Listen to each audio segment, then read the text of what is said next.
Okay, today I'm going to share with you 5 ways that your pet on the other side could be sending you messages that you don't have to be psychic to receive. Hi, my name's Danielle MacKinnon. I am an animal communicator, and today we're going to be talking about receiving messages from your pet on the other side. How to do that. It can be challenging because a lot of people are getting messages and signs from their pet on the other side, but they're just not trusting those messages. So before I give you those 5 ways, I want you to know that animals are always looking to share and connect with us from the other side. So many of us, when our pet crosses over, we feel disconnected, we miss their physical presence, and so we assume that they are also not connected to us spiritually anymore, energetically anymore. And actually they are. I can connect with animals that have crossed over just as easily as I connect with animals that are still here. There isn't any difference in doing that. I can still receive the same amount of information. It's just as hard or easy depending on how you look at it. The types of messages that animals that have crossed over are usually looking to give to their humans are things like this. They want you to know how loved you are. They want you to know how supported you are. They want you to know they see you when you're washing your hair. They see you when you're going out on that date. They want you to know that they're looking out for you. They want you to know they're sending you your next pet. There's all these different aspects of the relationship that continue even though your pet is on the other side. And if you can open your mind to the idea that your pet wants to maintain and grow the relationship, you can actually kind of move through the grieving process more easily because you don't feel so disconnected. Okay, so here are the 5 signs that I'm going to share with you that animals could be using to get their messages through to you. I've chosen these particular 5 signs because you don't have to be psychic to see the signs, to get the signs. I do a lot of teaching people animal communication, and that's a different kind of receiving signs. In my school, that's what we do all the time. But here, we're going to do the non-psychic signs.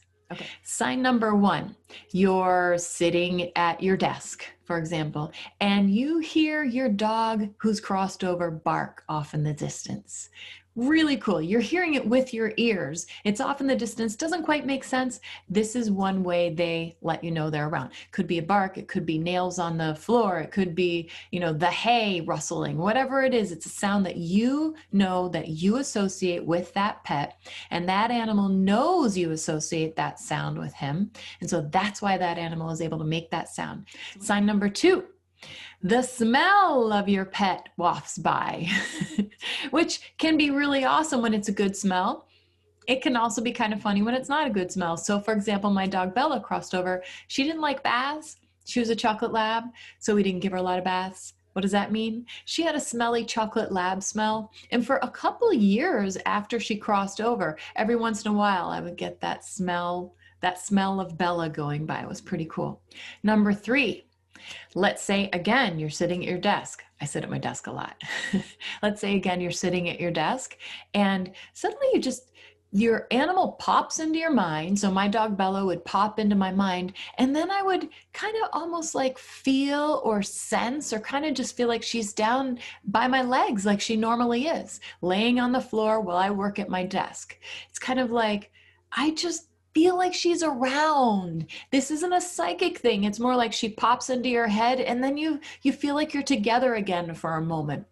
This is another way that they're sending you a sign of hello. This one's also a sign of, hey, I love you. Hey, I'm giving you comfort, that kind of thing. The 4th sign is a kind of a fun one. You're doing your normal thing. Let's say you're cooking dinner and you feel like you see your cat run by out of the corner of your eye.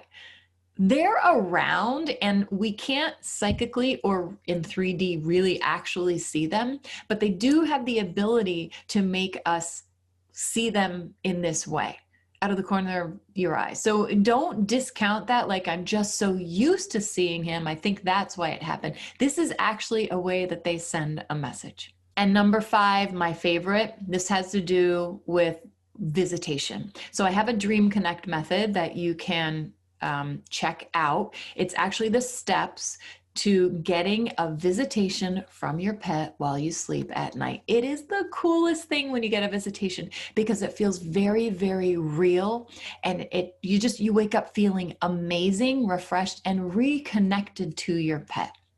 So that's number 5. There's actually many, many, many more ways that animals send us messages from the other side. But I picked these 5 because they're easy to understand. Anybody can do them. You just have to have an open mind. The biggest challenge that people have with this is believing in the messages.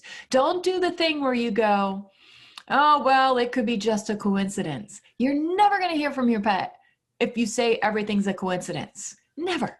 So open your mind, let's play, let your animals send you some messages and believe it.